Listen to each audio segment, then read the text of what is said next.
This is the Agorist Nexus podcast. I'm Brandon. I've got my great co-host Dag with me. How you doing, Dag? I'm doing spectacular, dude. How you doing so early in the day today? I'm pretty good. I'm trying to stay caffeinated here for sure. Yeah, I definitely have more caffeine and less alcohol in my system than our typical recording, so we'll see how this goes. Right. So anyhow, before we do get into today's episode, let me go ahead and get this ad going here. I'd like to give a big shout out to Presearch, as usual. They are spectacular. They are a search engine, really, really great search engine. You don't just have to use them. They also have tabs on the page to use other search engines if you don't like them, but check them out anyhow. They do no spying, no censorship, and you earn crypto just by using it. We really believe in their project. We have had some of their people on the show before, and they are just really great guys. They really believe in what we have going on over here as well, and they are helping us to continue to bring you guys awesome content. So be sure to check them out. Yeah, huge thanks to them. They're definitely keeping us going for sure. So appreciate them. We kind of wanted to wrap up a 2020 episode, and if you don't like it, blame Dag because he's the one who brought it up. So if you guys haven't had enough of 2020 yet, you know. Yeah. But we're just gonna do a wrap up. So, but it'll be fun. So stay tuned, and yeah. But we really want to go over like our accomplishments for the site. Some things that we've seen this year that you may want to be wary of in 2021. So, yeah. What did you want to start with, Dag? Well, I mean, I don't know. I feel like, if we were just going to talk about 2020, we could go for hours, right? So, it's definitely been a big year for, a lot of reasons and probably for just about everybody, whether it be positive or negative. I personally, it's been a lot of crappy stuff going on, but I personally feel like I'm coming out ahead. I think a lot of people have that same kind of feeling as well. I think that all this has kind of forced us to put whatever sort of plans we've had in place for our life into high gear. You know what I mean? So I was, gradually, doing a little bit of prepping and, we got the homestead going. It's like now we're kind of moving full bore into that. Right. So, we've really been stocking up on food and even toilet paper, and stuff like that, just to try to be a little more prepared for whatever, may come. Like we've covered on here quite a bit, in the past, the Great Reset nonsense and, just who knows where that's going to go. So just trying to be as prepared as possible, man. But otherwise, man, I mean, we've had Corona. We've had the fucking election and all that nonsense, which, how much do us as Agorists care about that? Maybe a little for entertainment if nothing else, but it would be, foolish to say it doesn't have some sort of impact on our lives. And then, I mean, just even like, dude, you remember this? Did you remember the impeachment? Remember that was a thing this year? Like, I've kind of forgotten all about that, but that was a fucking thing. Like, there's just been so much packed into this year, dude. Yeah, it really feels like it really feels like 2020 has been 2 years, kind of, just because there's so much stuff. But yeah, really. But yeah, I think that we really have to be wary of not COVID, but the government in 2021. I really think that that's a direction that we should all prepare for. Is what happens if the government does X, Y, Z? Yeah. And they've really shown that they'll do anything, in this year. And, what I think might be interesting is, so now a lot of court cases are, okay, did they really have the authority to do this or that, and some courts are finding they didn't, hey, great, but I think 2021 might really be a little bit of leveling, where we might really get a grasp of what kind of this sort of shit's going to stick around, what's going to intensify, what might maybe hopefully go back to sort of, normal, like here in Florida, you can go to a restaurant and eat at full capacity. So, it varies a lot, place to place.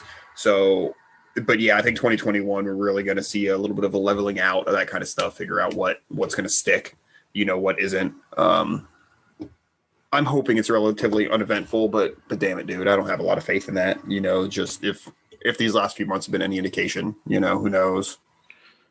Yeah, it's been kind of, disappointing to see my fellow man just be like, oh, okay, I'll shut down or and it's like how are you shutting down your business? How is that going to help? And even on the news, they say, "Oh, this will help slow it." They never say this is going to stop it. So I think that we all have to really just do what's in our own best interest. And nobody wants to get somebody, other people sick and stuff. But I think a topic that I really want to cover is, what's that syndrome, Dag? I always say Munchausen syndrome. Yeah, Munchausen. Is that how it's pronounced?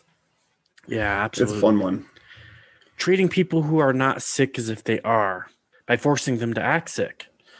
So like social distancing, wearing masks, quarantining, isolation. It's like a mental illness, and they're really treating us as if like we're the disease, and or as if we're sick but we're not.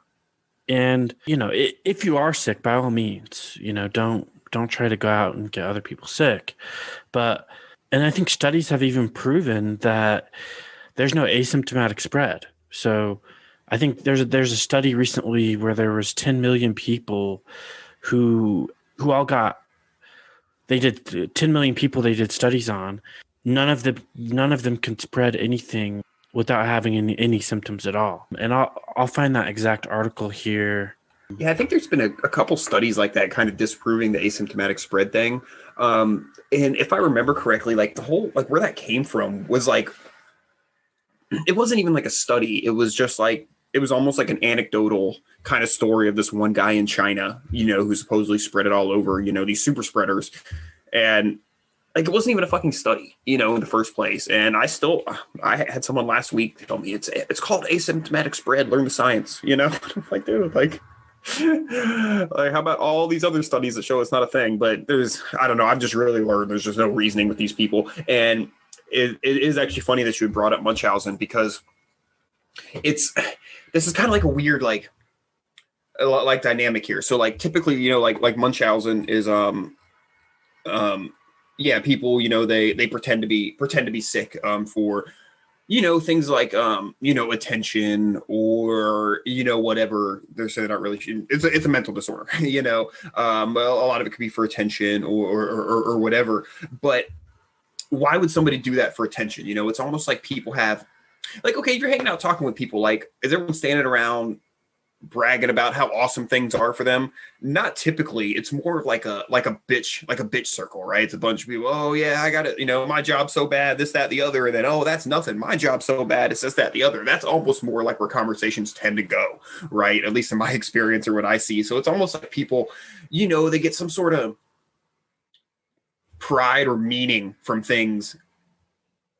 negative things happening to them, so it's like in a situation like this, suddenly everybody's a victim, which, people like to be victims, for whatever reason.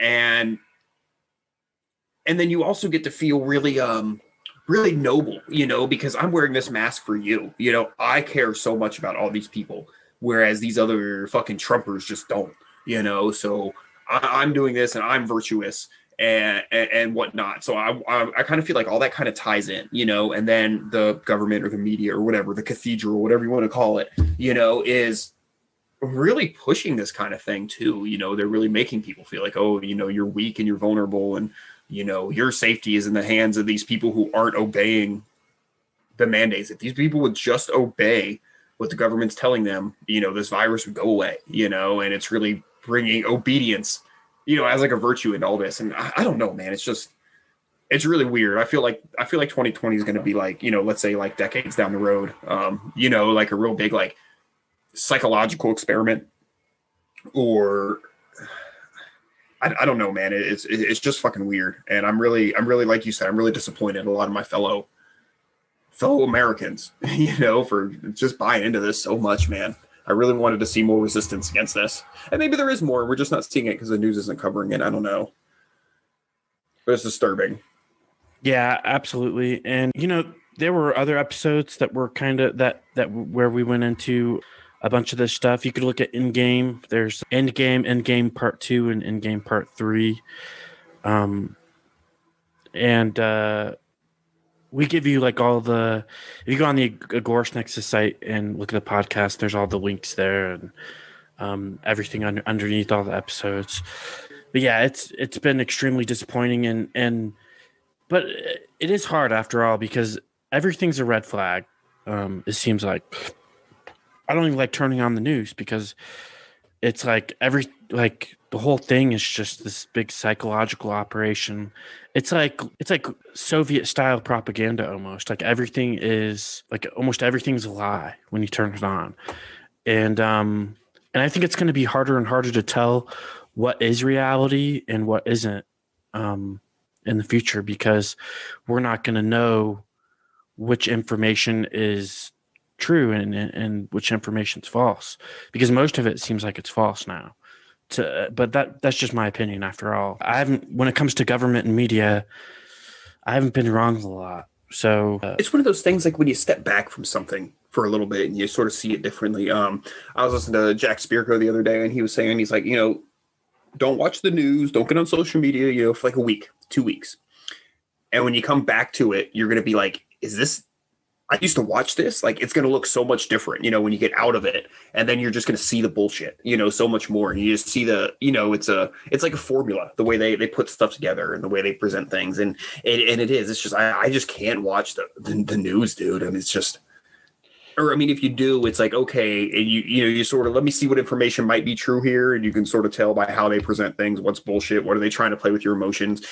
And it's gross. And when I talk to people and they just, they're so into this and it's like, oh yeah, of course they watch the news and they believe it, like it's just amazing how, you can have such a different worldview. Yeah, absolutely. From else, but like they brainwash you with, like with hypnosis. I mean, they do like, brainwashing techniques and, there's an episode that we did. You probably remember, Dag. It's with Jeremiah Harding about Operation Mockingbird, where like the media pretty much controls, or the CIA pretty much control. They've infiltrated and control all media outlets, and the person who ran Operation Mockingbird, or somebody in the CIA used to do like Nazi hypnosis experiments. So probably an Operation Paperclip dude. Yeah, exactly.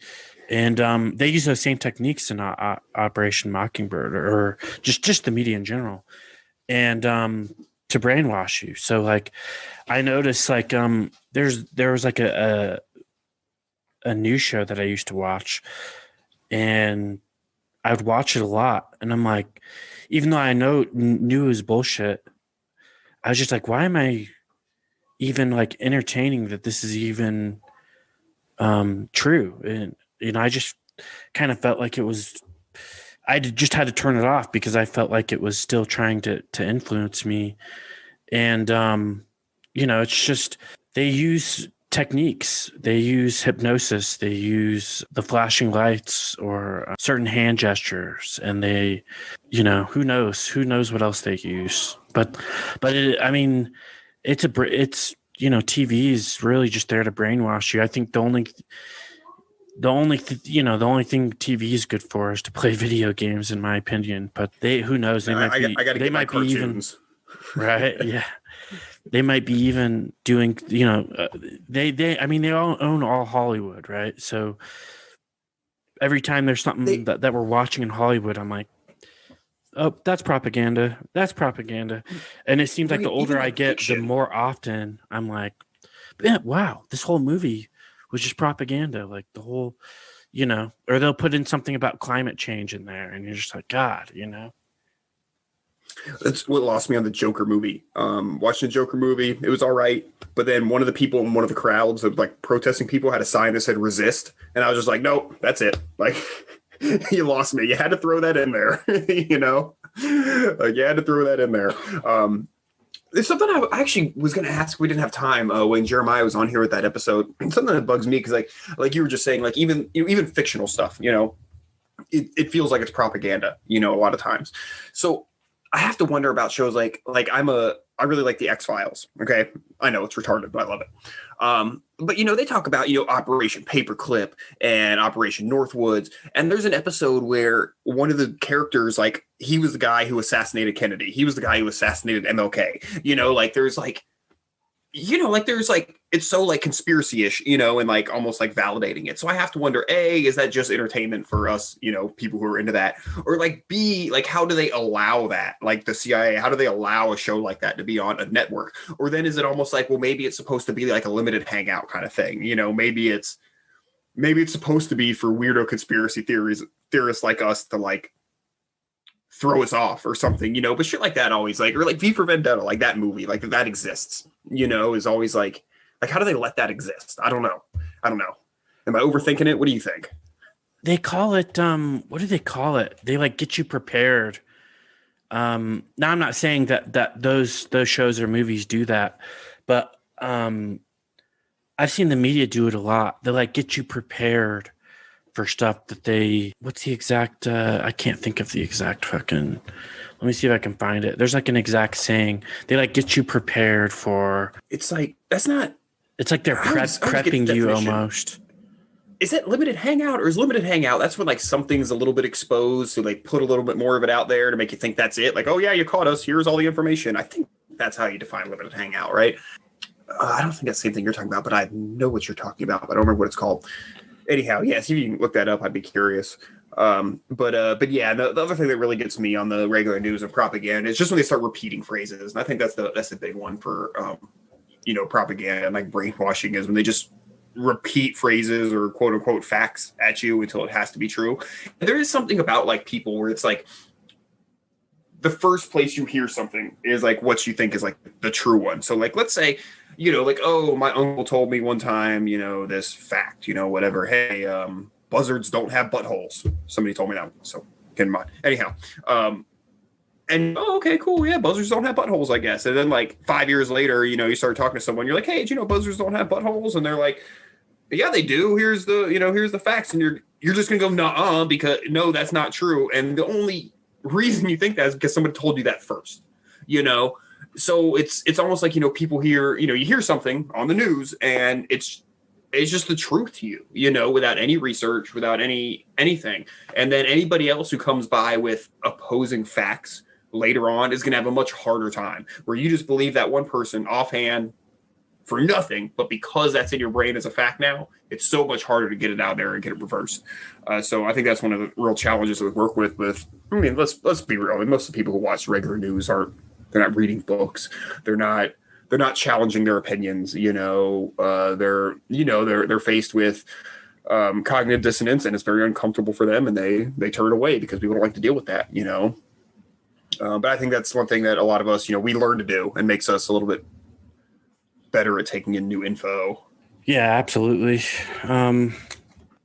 So how do you think that 2021 is going to, what do you see for 2021, Dag, in terms of like government and COVID and the vaccine and stuff?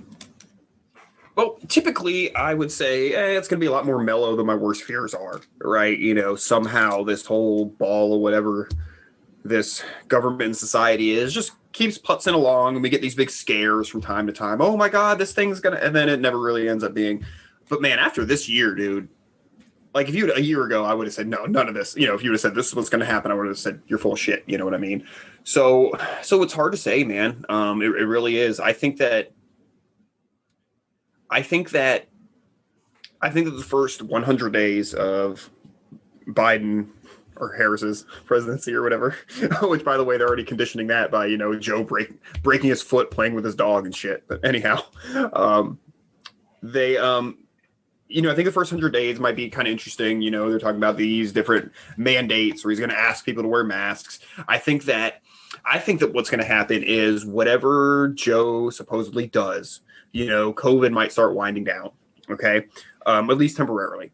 And it's going to have to, because they're going to have to show Joe fixing the problem, and if he doesn't, then this is going to become very apparent that this is all bullshit. So whatever Joe does is magically going to fix the problem. And even if it's naturally happening on its own, or they're playing with the numbers or how they report it, I think that's what's going to happen. But that's going to pave the way for whatever they say fix the problem to become permanent.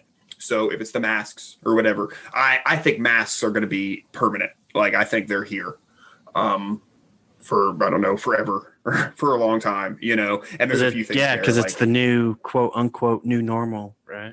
It is. And now you're just evil if you don't wear them. And you just look at the way people are conditioned to do it too. Like, I've heard about, like, you know, like babies, infants who scream when you take the mask off of them because they're so used to wearing it, and that's what makes them feel safe. You know, you just see commercials, TV, everybody's wearing masks. What I'm really curious of, dude, is like, what's a sitcom going to look like in a year? Is everybody in the sitcom going to be wearing a fucking mask? You know, like, I feel like that has to be the case here coming up. And that kind of shit's kind of, I mean, I don't want to say it's scary. It's just weird. You know, the scary thing about it is it makes people like me who don't wear them stick out, you know, which for the most part, I don't think is a bad thing, but in certain instances, it certainly could. Dude, I saw I saw something on, it was like one of the Mexican channels, Telemundo or something. Mm-hmm. And in their TV show, everyone was wearing masks, and like in the TV show. And I was like, what in the propaganda? Like, yeah. So yeah, I think you're right. We're definitely going to see that for sure. But yeah. So in our day to day, it probably is going to depend on where you live, you know, as far as how much it affects you. Like, things are pretty well back to, you know, normal in some facets, you know, here in Florida. Most stores are open. They changed a lot of their signs from "we require masks" to "masks are suggested." Restaurants are full capacity. It's, you know, yeah, a lot of people are masked up. A lot of people are weirdos, but I don't know, man. It's really not getting to be that big of a deal here, you know, as long as you avoid the right people who are really into it. But you know, I'm trying to be optimistic. I'm trying to build community. You know, I'm trying to get a good network of people around me for support. And I mean, I guess that's about all you can do. You know, I'm not moving, so I guess that's about all I can do. What about you? What about me? Yeah, what do you think 2021 holds, dude? Well, it's not quite as cheery as your outlook, but I see that vaccines will be, I don't want to say mandatory, but highly encouraged. Yeah, highly advised. And I think that you're not going to be able to do very much without a vaccine. I think that they're going to go that route. I also see that if you do not take a vaccine, or if you are not vaccinated, that they could possibly put you in a registry like they are in Spain. And I'll have that article down below. The article title is "Spain to Keep Registry of People Who Refuse Coronavirus Vaccine."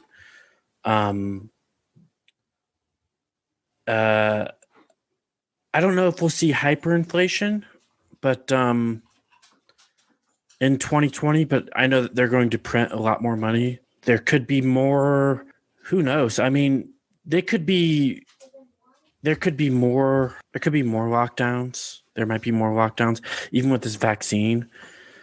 I think they're going to want to do more lockdowns until more people take this vaccine, to be like, okay, we'll take the vaccine so we don't have to lock down anymore.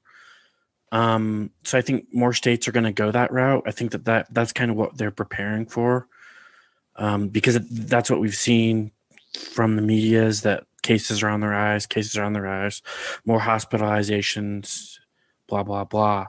I foresee definitely price increases, just because it's kind of a given when you print this much. I think there in 2020, there's 22% more dollars in circulation than there was the previous year. So there has to be some kind of, you know, price increase somewhere. So I think we'll see in 2021, I think we're, just to do a quick summary, you know, price increases. I'll try to find the link to the dollars in circulation, but I think we're going to see price increases a little bit. Not quite. I don't think we're at hyperinflation in 2021. Maybe, I don't know. maybe 2022 or 2023. I'll tell you when we get closer what I think, but I don't think we're going to see that in 2021. I think you're right. We'll get some certain like sectors or items. I mean, I've already noticed a lot of stuff like construction materials and stuff like fucking lumber and stuff like that. It's gone through the roof. And you could make a case that more people are at home, so they're doing projects, at home. So there's supply and demand there. Hopefully that's all it is. But definitely meat. I've seen meat prices. Yeah. Meat prices have definitely risen. So, but yeah, I think increases in price. I don't want to say mandatory vaccines. I think maybe some countries might go that route. I think at least not with yet. Like the COVID path, like it's not necessarily mandatory, but you're going to be very limited as to things you can do, socially. At first it will be like, okay, you can't go to concerts and and then it'll be like, okay. And then it will be maybe some restaurants will want some kind of ID, like, hey, are you vaccinated? And they'll be encouraged, of course. They're not just going to do it out of nowhere. They'll be encouraged, of course, by CDC guidelines, CDC mandates, CDC guidelines. So do you think it'll be like guidelines, or do you think that they might actually come up with some sort of, I want to say legally they can't do this, but we fucking know they do whatever they want. With some sort of law like mandating that you have vaccines to do these things, or do you think that this will be mostly, I mean, obviously probably pressured, but mostly like voluntary among these businesses? They definitely, like my little local bar and grill, I can't see caring, but Applebee's I could. Like a big chain. I think that they definitely. Thing is that like a politician.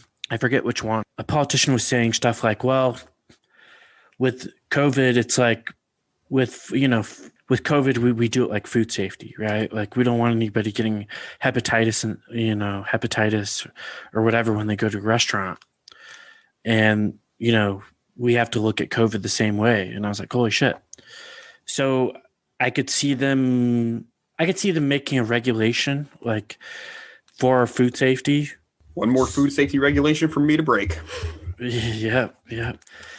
So I could see something like that, like a food safety regulation for sure. And yeah, I mean, that would just be extremely annoying. And then, of course, Biden was saying he wants masks in all federal buildings, federal, et cetera, transportation, federal this, federal that. So you could see the same thing for if you want to use anything federally, whether it's, or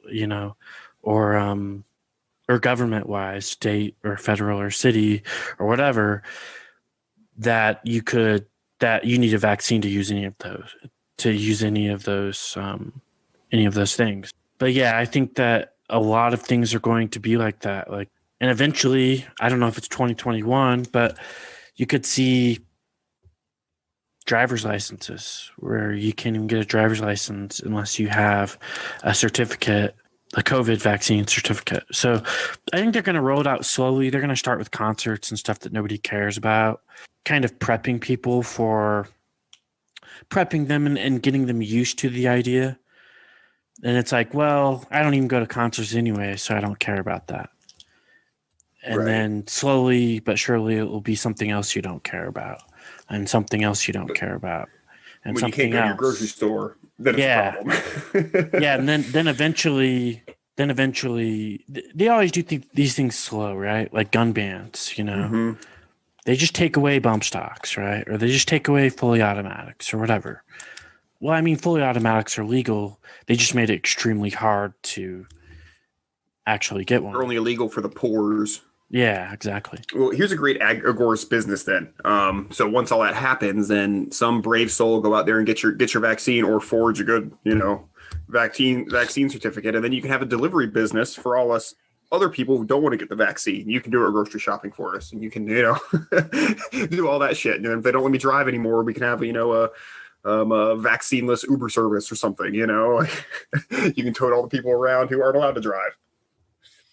I guess if I was a real Agorist, I'd just drive anyhow and say, fuck them. Right. Yeah. I mean, I'm an Agorist, but I can't say that that I won't get a license plate, It's just like... I don't like the idea of prison.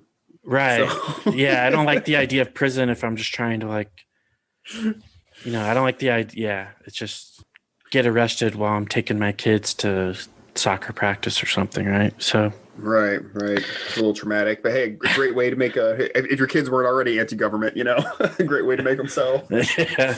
yeah, well, hopefully you teach them to be Yeah. anti-government. But what else So do I see for 2021? Let's see. I covered vaccines. I covered price rises. We'll see what happens with the voter fraud. I think that the Republicans are convinced with the stimulus. See, it's funny with the stimulus, everyone's arguing about how much we should get instead of why do we need it or like what's right. causing us to get the stimulus. And it's not COVID vaccine. Like it's not COVID. COVID's not the reason for all this stuff. It's the government. And I saw a good piece in an article saying that, well, throughout history, plagues have destroyed economies throughout history. And that's true, but this is not a plague kills a lot more people than COVID does. Let's just put it that way. An actual plague kills millions. Upon millions. I think this thing, how much does this thing have globally, worldwide? I don't even know. But it'd be one thing if the reason the economy was falling to shit was because all the truckers died of COVID. That's that's COVID causing problems. When the economy goes to shit because the government says you're not allowed to open your art gallery or what the fuck ever. That's government. That's definitely not COVID. Yeah, well, I mean, the thing is that when they shut down the economy. And you could only go to the grocery store. Why weren't all of these grocery store workers being killed? I mean, yeah. Think about it, right? Like if it was a true plague, like grocery store workers would be dying off left and right, and that's not the case. So, plagues. It's not essential. It's expendable. Right. Yeah. It's So I think that true plagues can destroy economies for sure, and have done so throughout history. But I do not think that this is like a true plague. I think it's just fabricated not fabricated. I don't want to say fabricated, but I think the government is using it to take lots of power and to do 9/11. Yeah, absolutely. And to kind of train us to be the way that they want us to. Standing 6 feet apart is going to help facial recognition if we're all used to standing 6 feet apart. It just makes people terrified of their neighbors, so they're quick to drop a dime on them, or quick to call the police on them. Mm-hmm. We're not, it's hard to talk to people if you're standing 6 feet apart and wearing a mask. So I mean, it's harder to spread information. It's harder to get groups of people together. Like some of these times I've had to shove my face closer to somebody else's because I can't understand what the hell they're saying through their mask. Right? Come here, closer to me when you talk. I mean, it's so retarded. There's like these, give a shout out to Freedom Cells, but there's like some Freedom Cell meetings, and some of them can't get together because it's like, well, where do we get together at? We can't have gatherings of like bigger than 6 people at all these like restaurants and stuff. They won't let us. So now in Florida, that might not be the case, but there's places right now that are like quarantining and having curfews and mandatory masks. So that some of my friends live in. Well, that's a great point you made about the Freedom Cells, though, and that's actually what I was going to get into a little bit later. Is I've been working a little bit with some people in my area through the Freedom Cells, and I don't want to put too much information out there in respect to privacy and whatnot. But shout out to you guys. And that is sort of one of like the challenges. Is it's like nobody really wants to host the first meetup at their place, right? I mean, how many feds do you want to like show around, right? and that was something. It's like where do we get together and have like this meetup if everything's closed? It's definitely it's definitely one of the challenges there. Because I've got like a place, you know what I mean, that we could have a good old time, but it's like I don't really want the first meetup to be be at my joint, you know. So things like that do make it tough, but I would, since we brought that up though, like if you guys haven't checked into Freedom Cells yet, do it. You know, there might be some people in your area. We've been chatting, you know, we've got like a group going on, and we're working on some of the really some of the other people in the group are taking the initiative on getting some of the, you know, the administrative stuff down. You know, here's our, you know, here's our skills and how can we help each other. And it's very exciting because like, I'm like, oh man, here's a whole bunch of potential for me to learn new stuff from some of these other people who have these skills. But like, I'm also excited about the fact, like the skills that I have. So like, you know, we were talking about like I've got a 3D printer, you know, and it's like, oh man, like I'd love to help all you other folks get set up with 3D printing, you know. Well, what's that going to do? Not only does it allow me to share my knowledge, but it's also going to force me to learn more about that topic so that I can teach it better, you know. So I'm excited because I'm going to not only learn new skills from other people, but it's going to push me to brush up on my skills too, to be better at that. You know, when you teach, you really get to learn something better. So it's really, I'm really excited for that as well. So I don't know, I'd encourage anybody to look into that. I think that getting with your local community is going to be a great way to help get through some of this stuff, you know. At least do it better. Do we maybe want to, if you want, let's move on. Let's talk about, I'd like to talk a little about the Nexus. What's been going on with the Nexus this year? I mean, I've been working with you guys for, gosh, it's been like 6 months now, which has been really fun and really, really exciting for me. You know, I really enjoy being a part of this, and it definitely seems like the Nexus has been growing.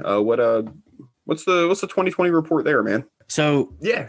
What you got? So at the end, so big thank you to all of our writers because they really make the Nexus just really great. I mean, we've got, in my opinion, we've got a dream team of Agorists that write great content for us, and I can't thank them enough. So, but at the end of 2019, we picked up Lily Forrester, and then we had, before that, we had Storm and Wendy McElroy, and that was it. So we just had 2 writers mainly in 2019, and 2018 we didn't really have any writers at all. So yeah, but 2019 we picked up 2, and then at the end of 2019 we had Lily, but that was it. And so this year we've picked up 7 more, so we've got a total of 10 writers now,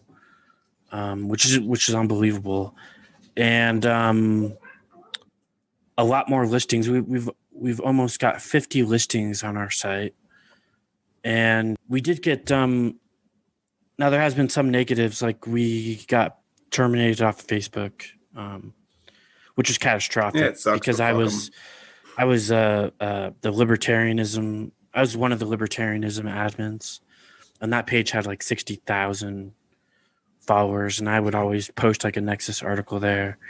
Did that I would see like taken down, or just you? That whole page is libertarianism gone? Really? Yeah, that whole page. But you can find them on Float. If you're listening to this, you can find that page on Float. Now, I'm not an admin of that page on Float, but Agorist Nexus is on Float too, and I do run that page.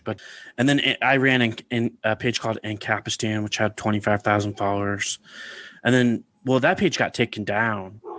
And then so I made an Ancapistan 2.0, which had 2,000 followers. And then Agorist Nexus had about 10,000 followers on Facebook. And all those pages got deleted. Both my accounts got deleted. So yeah, that was, I do have to say that was devastating. And it has been affecting traffic to our site for sure, because we used to get a lot more traffic, but we're still doing good. We're still doing good. Both the Float account and the Twitter account have seen increased followers, but yeah, I just expect great things from social media, especially with Float, because they're going crypto. And I think the people who get in Float early are going to really benefit from the crypto that comes out, especially if you've already got a lot of followers. So yeah, I definitely recommend Float to everybody. And we got to start making some migrations, if we can find other platforms that are more friendly, it sucks because, like on Facebook or whatever, if you got a big following or, like I think Jeremiah said one time, like be where people are, even if Facebook sucks, there's people there. So, you can have some sort of reach. But I think that us actively, and I'll just mean us, like, you and me, like, everybody listening, like I think if we can try to work towards moving to some of these other platforms, I think that it'll be beneficial, and ultimately, like it's really all we can do in a lot of ways. Like I haven't even logged into Facebook in like 2 weeks. I'm just like, whatever, fuck them. It might be the best way to handle all that, but it's just like I don't know, man. Like I don't know, Facebook just sucks anyhow. I don't know. I don't know. It's just shitty. But if we can get over some of these better platforms, like even just try searching it. When you look up a video, don't go to YouTube first. Go to LBRY first. See what you can find on there. There may not be that content, then go to YouTube. But try. Just try and use the other platforms whenever possible. I'm trying to use other chat platforms whenever possible. Just get away from those others. I guess it's really about all we can do. Because I think the government censorship or media censorship, or may repeat myself. It's just going to get worse. So whatever we can do to get away from it. But then there's the challenge of how do you bring in new people who are already on those other platforms. I don't know. Sorry, I'm rambling. No, you're good. I think Float. Well, I think Float's going to have like an affiliate program. You'll get some of their Float coins for recommending people go. When people click on your affiliate link and go to Float and they sign up an account, I think they're going to give you some Float coins. So, I mean, you could end up being, especially if you're good at social media, you could end up, doing pretty well with these Float cryptos, I think. But but that's all speculation. But I really like the way that they're heading. We also came out with the our comic ads came out in 2020 at the beginning of 2020. So that was really cool. What comic is this in now? Voluntarist Origins Volume 3. We had 4 pages come out in that comic book.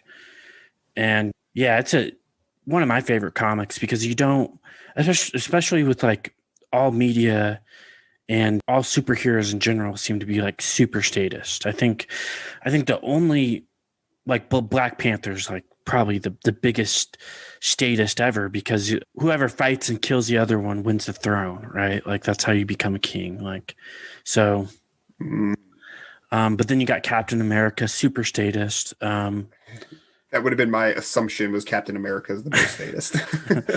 I'm not really into superhero stuff. I don't know. I think Black Panther, there might be like more that are like more statist, but I think Black Panther takes the cake. Like whoever fights and win, you have to fight to win the throne. Like it's just like, holy shit, dude.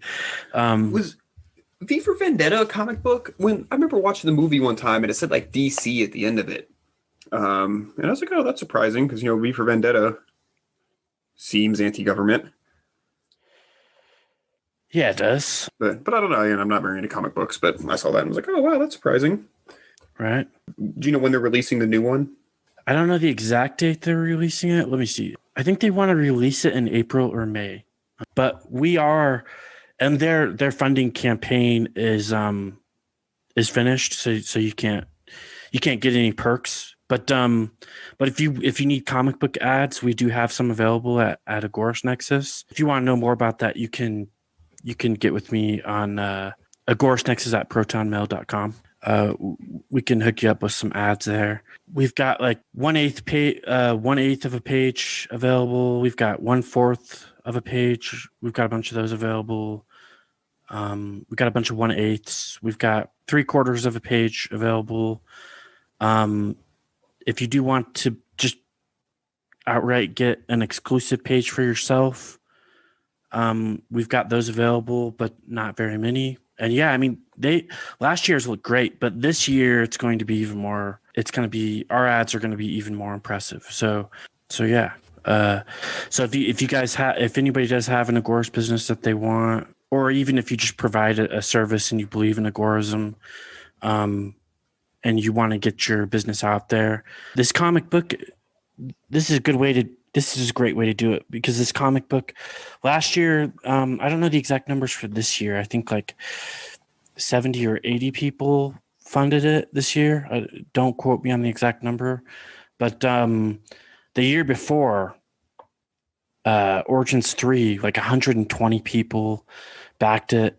So, and then they had like, and most of them got comic books. So they had like 120 pre-orders right off the bat. So this year, I think they've got like 50 or 60 pre-orders. I'm not exactly sure the amount, but so right off the bat, you've got 60 people who are going to see it. And I think this comic book has, especially with the anarchist community, it has a lot of loyal fans. This isn't just their fourth print that they're coming out with. They've got like 16 different comics in total. So it's got a big following. So even though they had less backers this year, they still had a good amount of backers, and they're still fully funded. There's still people who buy just the comic book when it comes out. But it's nice to see. It's nice to see a comic book and a comic book hero where the government is the bad guy, because they are, where the comic book hero is, anti-statist, and because you don't really see that. I think the closest comic book hero I could think of that is anti-statist is like maybe the Punisher. He was like killing cops, and even in one of his comics, he was like, I don't pay taxes or whatever. Do you know how many Punisher stickers I put on police vehicles? Not their cruisers, but I've had cops come in with like Punisher decals that have me put on their Challengers. I know, it's like, dude, do you know? Like, I think they're trying to like co-opt that symbol, and it's like, no, dude, the Punisher was like cops were involved in the murder of his family in the original comic. So, and he was like killing these he was like killing cops. So yeah, it's like, dude, yeah, the Punisher is not like a cop symbol at all. It's like an anti-cop symbol. But go on, sorry. I was just saying, it really shows where their head's at. That's how they see themselves. Oh yeah, they see themselves as like the Punisher and stuff. Yeah, yeah, all egotistical, vigilante for good. Yeah. Oh god. Like you're the bad guys, right? Like. Right. They still haven't caught on. Are we the baddies? So I got what movie is that from? I forget. Wait, what's that? Where he's like, are we the baddies? What? I forget which movie that's from. Oh, I don't know. Are we the bad guys here? So two questions rolled into one here. I would say, would you say it has been a good year for agorism? And this might tie in. What the heck's going on with crypto, huh? I mean, I would say it's been a pretty good year for crypto, and I'd say those two things might go kind of hand in hand. What you're the crypto guy here, man. What the fuck's going on with Bitcoin and shit? Yeah, that's your favorite. So right. Yeah, I appreciate that question. But and for all you guys listening, the article to the asymptomatic spread, where you can't have asymptomatic spread, is from the American Institute of Economic Research, written by Jeffrey Tucker, November 22nd. Oh, fuck yeah. I love AEIR, and I love Jeffrey Tucker. Yeah, AIER, sorry. But yeah, I think great article. You can't spread it asymptomatically. So, but to move on, so for agorism, I think it's a great year, because the people who are not following these guidelines and these regulations, I feel like they're getting more customers than the people who are. And I feel like a lot of people are being pushed towards agorism more now that they see what government can do with their mandates and their laws and whatever else. So I think even the philosopher, she said, I don't watch her enough, but I did see her say one time that she's becoming more agorist. And I was like, yes. So Nice. so yeah, that's awesome to see. But yeah, I even see Liberty people move more Agorist. I've seen Agorism blow up this year. Like people are talking about these big names now are talking about Agorism where they weren't, they weren't talking about Agorism the year before. So Yeah, talking about it, not just talking about it, but pitching it as the solution to all this stuff. The final solution. No, don't. Oh shit! Going Bill Gates over here. What reminds me of this old Bill Gates MacGyver episode. I used to fucking love MacGyver, but there's this episode where it was called the 10% solution. And it was where the Nazis were infiltrating, 10% of the public eye, teachers and police and this and that. And they tried to put MacGyver in a gas chamber, and of course he blew his way out of it. It was, true MacGyver style. Anyhow, I always forgot what I was going to say there. Oh gosh, I did forget what I was going to say there.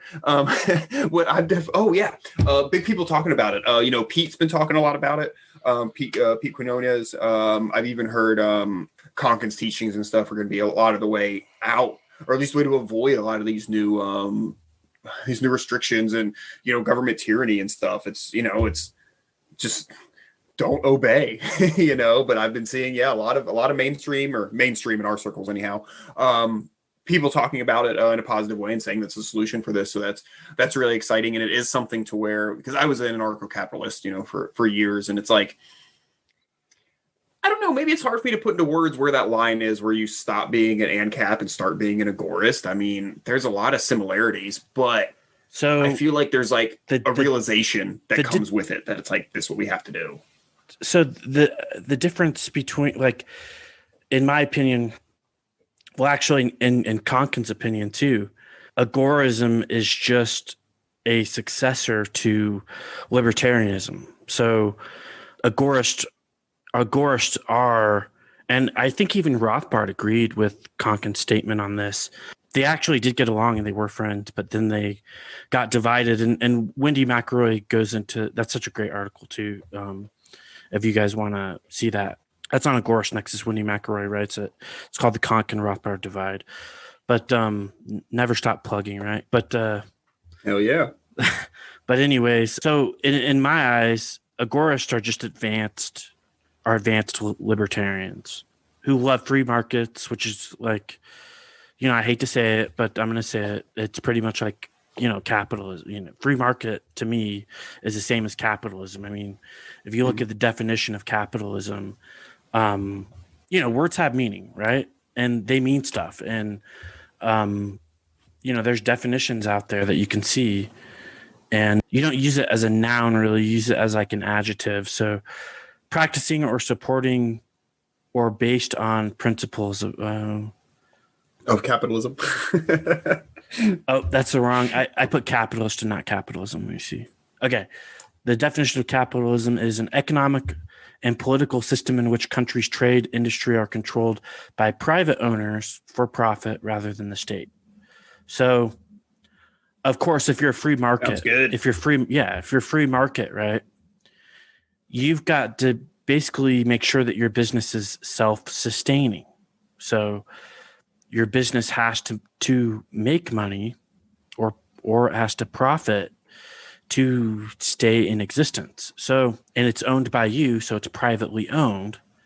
Therefore, that business is participating in capitalism. And it's definitions mean stuff, right? So and I love the definition of capitalism because hopefully they don't change it, but because I have seen definitions and stuff changed. But today the definition of capitalism is to me the same as free markets. Not to go into that too much, but gosh, where was I at, Dag? I think we got started with that saying where's the that a lot of ANCAPs are sort of migrating over to being Agorist and just okay, yeah. So ANCAP and Agorist.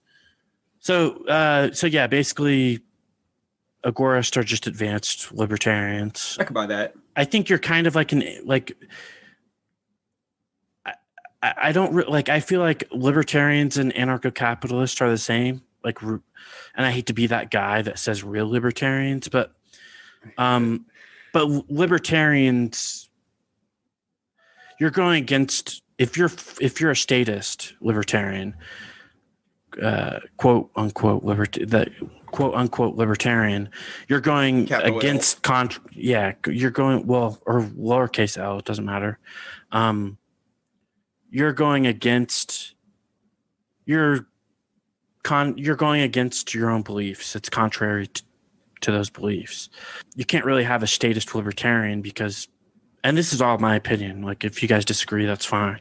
But you, in my opinion, you can't really be a libertarian if you're a statist because libertarianism is basically like the opposite of authoritarianism, and authoritarianism is, so if libertarianism is the opposite of authoritarianism, you can't have any authoritarianism whatsoever. So that's what libertarianism is: zero authority. And the principles of libertarianism, freedom has to be, or liberty has to be your main core principle. Liberty is the core principle in every category. So whether it's healthcare, immigration, whatever, taxes, liberty to a libertarian, a real libertarian, liberty is your core principle in every single category. Because it's in and of itself a core principle. So it's the core. So therefore you cannot have, being a libertarian means that you're an anarchist. So because there's zero authoritarianism in libertarianism. So in my eyes, you're not really a true libertarian until you're an anarchist. Because of the beliefs of libertarianism. It's tough sometimes for me because it's like, I don't disagree with anything you said, but it's like, like there are guys, let's say like, like the Mises Caucus or whatever, Libertarian Party. It's like, I like those dudes and like, like that's a lot of stuff they have to say. And, hey, if that's, I don't necessarily hate on them for, putting the effort out there to make the Libertarian Party, whatever, and bring more freedom to us, I mean, hey, dude, whatever, like if that's what they want to do, that's fine. Like, I guess I'm glad there's somebody doing that, but then at the same time, I think Sal said something about this, he's like, every dollar you spend on that is a dollar that could be spent, doing Agorist shit, doing shit that actually makes a difference, they're canvassing and knocking on doors and this and that, and how much of a difference that really makes. I definitely see that side of it too. So I don't know. I just choose not to spend any of my time or money on the political side of things, I kind of like I kind of like that things are attacked. Hold on 1 second. I like that things are attacked from different angles, but I think I know what you're going to say. Go ahead. No, yeah, it's just complete waste of resources, and I think it gets people stuck into statism. Like we can use the state to try to, you can't use a system of slavery to free yourself. Right? It's impossible. I agree with that. My only thing. Then everyone says, "Well, Ron Paul brought a lot of people to the liberty movement," and I'm like, "Yeah, but Ron Paul did that as a Republican. Now he ran as a president. He ran as a libertarian presidential candidate in 1988, but he didn't bring anybody really to the liberty movement by doing that. He had to do that as running as a libertarian. So I feel like we don't even really need a libertarian party, and I feel like it's a two-party system. So if you really want to play the game and spread the message, you've got to participate in one of those two parties. That's pretty much how it is. You cannot participate. And I feel like the Libertarian Party it's a joke. It's given us less credibility. Yeah, you're getting It's made us fringe. Our word is less heard because we're in it. Now, if all of these libertarians, if there was no Libertarian Party and all these libertarians were in there as Republicans, then it would be, then our message would be more mainstream. And, I feel like a lot more freedom lovers would, be like, hey, well, I believe in this stuff, and so, I feel like the message would get out there more just as with Republicans than by having a Libertarian Party. Yeah, and the probably definitely valid points. My only thing is I just know for a lot of people, and I mean I was like this. It took a few steps, So a lot of people don't just go from being a statist to an anarchist. A lot of times there might be like a minarchist step in between. You know what I mean? So I just, I can see how that can help some people. I'm not saying it's ideal, but I just know some people it's small steps. But I definitely see your point too, that if there's a lot more Republicans out there, if we could get just half of Republicans to think a little more liberty minded, you know what I mean? That might be, since we do live in this world of a 2-party system, it might be better, for liberty in that regard, but whatever, what are you going to do? Yeah. And, well, just from my own point of view, I feel like the Libertarian Party kind of got me stuck as a statist for a while. When in all reality, I feel like I would have progressed more if it wasn't there. So that's just my. Yeah, I can see that. Because it was like, well, what do you mean I should be an anarchist? Like, being a libertarian is fine as a statist because we participate politically, and there's a Libertarian Party that's official and stuff. It's just but that's just from their fucking joke, so they really don't. Yeah, they really don't help much. Who thought? As a libertarianism admin, I'd post something funny with Gary Johnson. I would just get these replies as Aleppo, and the libertarians don't know what they're talking about, and God, if only Gary Johnson had known where Aleppo was, this whole world would be so much different. Yeah, well, and Gary Johnson's not even really like a very good. He's not even libertarian in my opinion, but even running for a libertarian president, he wasn't a very good libertarian for sure. Right. He didn't represent libertarian beliefs. Same thing with compliment Hillary Clinton. I mean, come on, dude. I think that was his running mate, Weld. Oh, it was Bill Weld, wasn't it? He called her a good kid or something. Yeah, Bill Weld. Yeah, and I shoot down drug smugglers. I don't want to just stay on this topic too long, but another thing I want to say is that the Libertarian Party, because they have a party, they've been infiltrated. They've been easily infiltrated by some of these Republicans, like Bill Weld and Gary Johnson. And I don't want to say that they it was like a conspiracy or anything, but I think maybe they just looked at it as another option. But unfortunately, some of these big Republicans have infiltrated the Libertarian Party and kind of maybe even moved them more towards statism than I would have liked. So, but yeah, let's switch topics here. We did a whole podcast on voting. We did voting and stuff. If you guys want to look at that back in October before the election. We got Corona out of the way. Let's say we got the election out of the way with that. Crypto. Crypto, that's right. Oh yeah, there was supposed to be another part of that. Yeah, what the fuck's up with crypto, dude?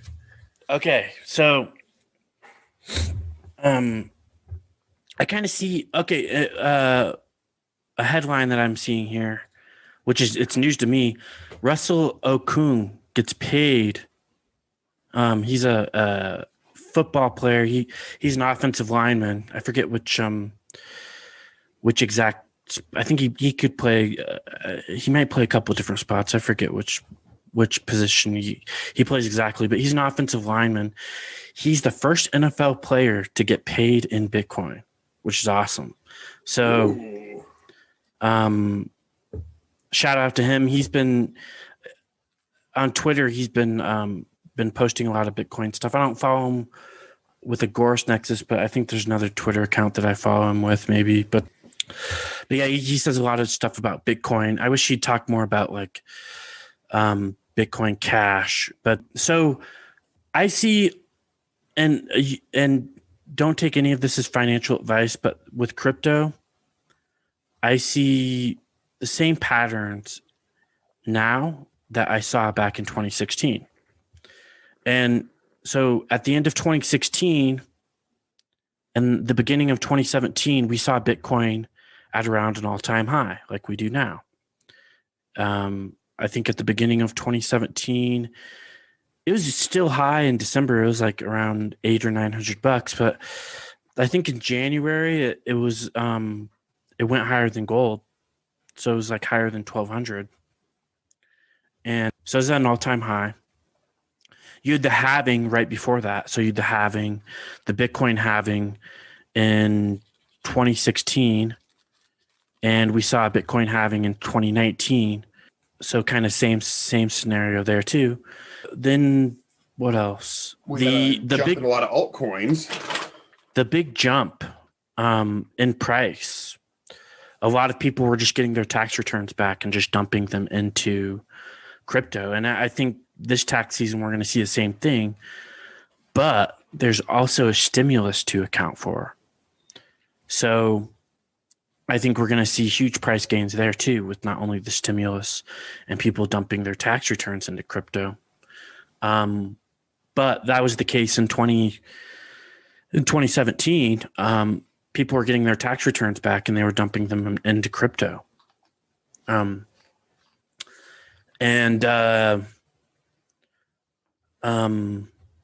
it was around tax time. I had like a list of like 6 similarities that were this is super similar to what 2016 was, right before their big bull run.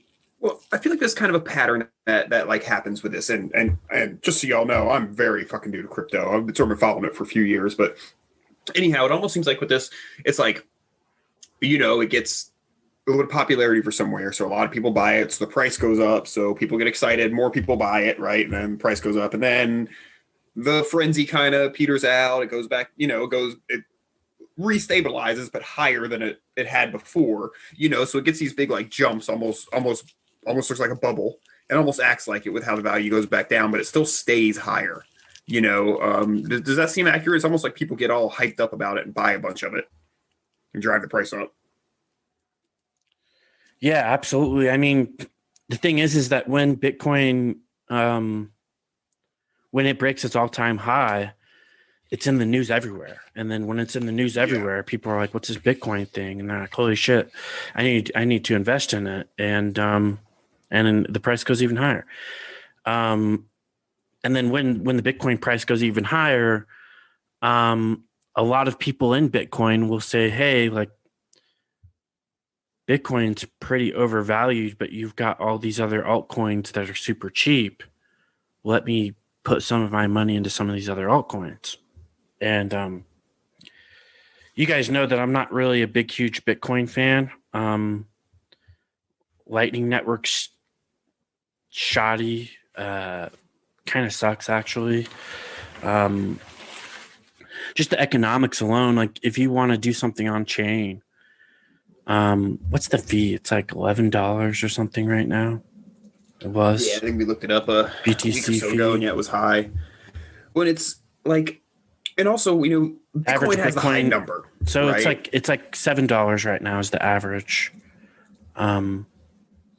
The average transaction fee for Bitcoin. So economically, I mean, you're not going to use that to buy a cup of coffee and stuff. And that's the problem. Right. If you want real money, you have to be able to buy a cup of coffee with it. If you want, like, that's what real money does. Real money, you can buy anything, and you're not going to use that as real money. So, economically speaking, that's why I'm not. It's my belief in Austrian economics that is the reason why I don't like Bitcoin.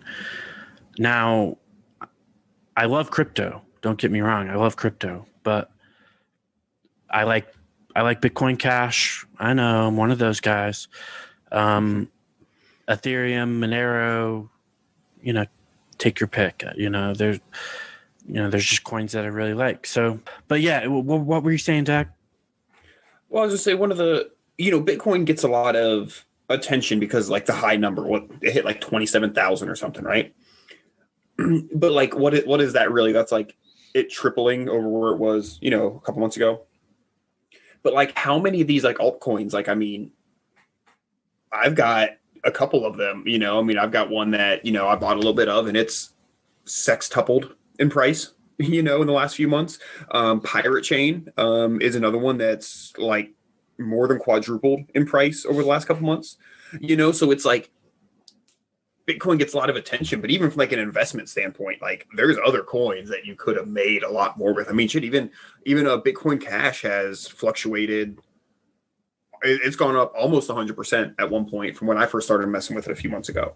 I checked the other day and I was like, well, I didn't know I had this much money. And I was like, oh, Bitcoin Cash was at almost $400. And I was like, oh, wow, that was a surprise. So Bitcoin itself gets all the attention, but for a lot of ways, it's not necessarily even the best one to be working with. Of course, depending on your goals or whatever too. If you're looking for something to spend or you're looking for something to invest or whatever, but it gets a lot of the press, but yeah, there's also a lot of really cool altcoins out there. And now I think that more than ever, privacy coins, and this is something that us, or more accurately, Brandon here has been harping on for a while. It was like privacy coins are really where it's at, because and I think we're starting to see is now that Bitcoin is getting so big and usable, it's that the government's gonna redefine it as a security or as a whatever, so it can be more regulated.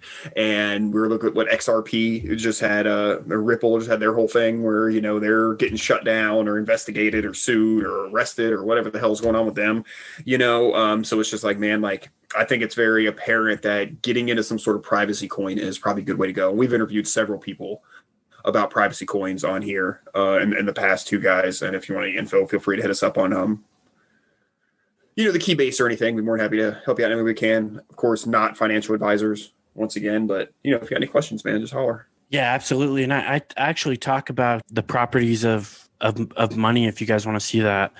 The article is called "The Properties of Money and Cryptocurrency" on Agorist Nexus. If you want to know what exactly all the properties of money are and what makes something it's a very money. good article all around. Yeah, I really like that one. Appreciate that, Dag. Yeah, I worked pretty hard on it to make sure that I gave you guys exact information, like what is actually money and what are all the properties. We're not going to get into that, but look, with the whole Bitcoin thing, it's like if Bitcoin works for you, then use it. I'm not saying that Bitcoin's not good. I'm just saying that with what I do with it, it's not good for me. So that's why I use something else.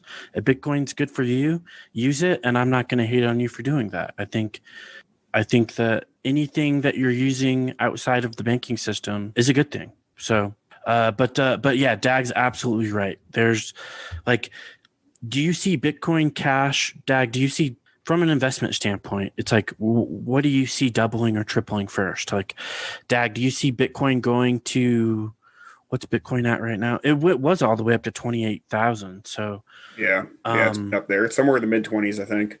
Yeah. So let's see, 28. 28. Do you see Bitcoin going? Do you see Bitcoin doubling and going to 56,000 first? Or do you see Bitcoin Cash going to, what's Bitcoin Cash at right now? Let me check. It's tough, man, because it's like Bitcoin Cash. I want to say Bitcoin Cash 343. Okay, so because of the hype, I feel like because even I think I sent you an article the other day. Like Tesla is converting like millions of dollars of their assets to Bitcoin. A lot of like big name entities and people are kind of loudly getting into this. And that I think could drive a lot of people to get into it, of course, drive the price up. So, that's a possibility. I mean, I personally, just from a usability standpoint, which is how you said investment, from a usability standpoint, Bitcoin is like the last one I want to use because of the transaction fees and stuff, and that's really my big thing with crypto is I try to use it. I'm trying to replace Federal Reserve notes as much as I can. The thing too is that even if you use, and I'm sorry to cut you off, but even if you use Lightning Network and you're getting good transaction fees or whatever, if you want to trade Bitcoin out for another coin, you're still going to get that high transaction fee somewhere because you've got to move it on chain to get it to an exchange to be able to trade it out for another crypto. So yeah, I mean, I think that finding a smaller coin, preferably a privacy coin, and getting, because I mean, I bought a little bit of several coins, and I didn't lose money on any of them. Some of them did very well. Some of them didn't do anything. But I mean, from an investment standpoint, those are the best investments I've ever made in my life. I'm not much of an investor. So, but yeah, I mean, that probably my things. I mean, you get something that costs a penny and it goes to 2 pennies. Well, that's not a huge jump, but that's also a doubling, So I don't know. But then again, there's 6,000 cryptos out there. So, finding the right one can be tough, huh? But again, that's why you find something with utility, and a privacy coin has utility. So, I mean, that gives it some value other than just existing. So I think that's important. And then also with things like the library tokens for LBRY.TV, that has utility. I think that those are beneficial. The Presearch tokens that we've been talking about with Presearch, I think those are beneficial. There's utility there. They're useful. So I think finding something that has some sort of other utility can be a good idea as well. Maybe that's just playing it safe, but that's the way I go about it. Yeah, that's one of the properties of money is okay, so it's not one of the properties of money, but it's a property of one of the properties. So there's no medium of exchange out there, and medium of exchange is the most important medium of exchange is the most important use case out there. Or I mean, not use case. Medium of exchange is the most important property of money, and no medium of exchange has ever not had a use case. Every medium of exchange must have a use case, and for it to even be a medium of exchange. So if it's not useful, it will not become a medium of exchange. I mean, otherwise, if it doesn't have a use purpose, it's just a piece of trash, like just for a random example, little slips of paper or something, I mean, yeah, you can't little slips of paper I can use for taking notes down. I guess I could burn it or yeah. But the warmth. but yeah, like some kind of garbage, I guess, like some kind of green garbage paper. Yeah, I don't know. Oh shit. All right, man. Well, I don't know, dude. I think we might have subjected the people to enough of our ramblings today. Do you have anything else we wanted to? I do. Touch base on before we wrap up. Well, to touch on the crypto, I see Bitcoin Cash doubling to 686 before it goes to 50, before Bitcoin goes to 56,000. So, like, if I look at it, I'm like, this Bitcoin Cash is probably a better investment than Bitcoin. Especially since Bitcoin Cash's all-time high is like 4,000 or something. So it's been 680. Oh, wow. I didn't know it got that high. Wow. Yeah, it's been 686 before. Bitcoin's never been. Okay, so it's totally in the cards. Yeah, I think so. Yeah, and of course, I mean, I don't just like Bitcoin Cash. I like, Ethereum, Monero, Epic Cash. I like the Presearch token. I like, Pirate Chain. What else do I like? I like all kinds of coins. So I've been digging Pirate Chain. It's been getting pushed by a few big name people too. So I'm hoping it takes off and gets to be something that gets to be usable, and it's a privacy coin as well too. So it's Yeah, and I think their all-time high was like 28 cents or something. So I think Pirates still got some ways to go too. So yeah, I got some for 17 the other day, so it can go back to 28. I'm cool with that. Right. Yeah. Oh wow, I would go ahead and it's at 18 cents down. Okay. yeah, good time to get some. I want to personally thank all of our listeners and everything for sticking with us and checking out the podcast, and all the people who hang out with us in Keybase. It's a lot of fun, and I've really enjoyed my time here getting to work with the Nexus and doing this podcast and everything. And for me personally, it's been a really good year all around. Yeah, there's plenty of nonsense, but we're getting our shit figured out, and all this is sort of helping. And then me getting to help out here on the Nexus has been really amazing too. I've gotten to talk to, got a lot of people who I've been like a fan of, or just if there's just somebody I just want to talk to, I can, I've gotten to do that here. So that's been really great. And thank you very much, Brandon, for having me on here. It's been a lot of fun, and I really I'm really looking forward to the future. And I think that I think we'll do some pretty cool stuff. Like I said, I'm very optimistic in the future of agorism. I think all this stuff is turning people into agorists, whether they realize it or not, and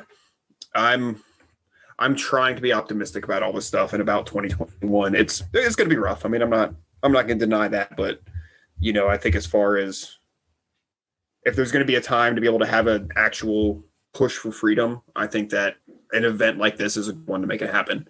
So, and that's what I got. Oh, check me out, social media, etc. Dagorist, Agorist, however you want to say it. But yeah, I'm on all those guys. So come say hi.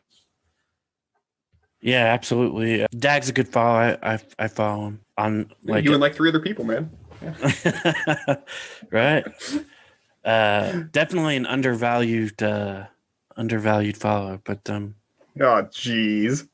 But yeah, I want to thank Dag for hosting with me. So I get tired of my own voice, and I'm sure other people do too. So it's nice to have somebody else on here for sure. But yeah, you'd brought up a good point when trying to close, and I wanted to kind of add to it that you had said that agorists participate whether they in agorism, whether they know it or not. And that's so true. Like, that's a great thing about agorism, is that you don't need to spread agorism. People are going to do what's in their best interest. So if the government says we're going to tax, and this is another reason why I've really but a reason why before, as a libertarian, I used to worry about the government doing price controls. Now, as an agorist, I embrace price controls, because if they control a price if they make it more, if they make it so expensive that everyone in that sector cannot make a profit, that whole entire sector just became agorist. So now, you don't have to spread agorism for agorism. You don't have to spread it. But the reason why I do want to spread it is because knowing agorism and libertarianism, knowing those principles, help you everywhere. And for me before, it was like, okay, I'm going to try to avoid taxes and stuff as a libertarian because, well, I've never really liked taxes to begin with, but because I want to keep as much of my money as possible. But as an agorist, it was like, once I became an agorist, it was like a whole entire lifestyle change. So just from being a libertarian to an agorist is a huge transformation. By creating more agorists, there's a huge transformation in there where it's like you're not only trying to avoid taxes, but you're making huge lifestyle changes. And I think that's going to be extremely beneficial beneficial for the future. So if we can create more Agorists too, and not just have the government do it for us, but if we can spread agorism too, I think it helps. And the more that we get into this political philosophy, the less able that the government is to manipulate people. Because you're like, well, I follow the non-aggression principle. So if the government tells you, whatever, put this person in a boxcar, you're going to be like, no, that's wrong. That goes against the non-aggression principle. But if you don't know the non-aggression principle, then, who knows? You could be a cop or, whatever, and they could tell you, or a soldier or whatever, kill that guy. And you're like, okay. So I think just knowing the principles of agorism and libertarianism help you in everything. So yeah, that's a wrap unless you got anything else, Dag. No, I just second everything you said there. It's when I went from being an ANCAP to a Agorist, my life changed in a lot of ways. Being Outlook, I'm just more confident. my future is in my hands. Is more of the attitude, and I mean, I love it. So yeah, like I said, I agree, man. Otherwise, I think I'm good to go. We'll do a good Emma Goldman quote here. People have only as much liberty as they have the intelligence to want and the courage to take. Emma Goldman. Agorist Nexus out.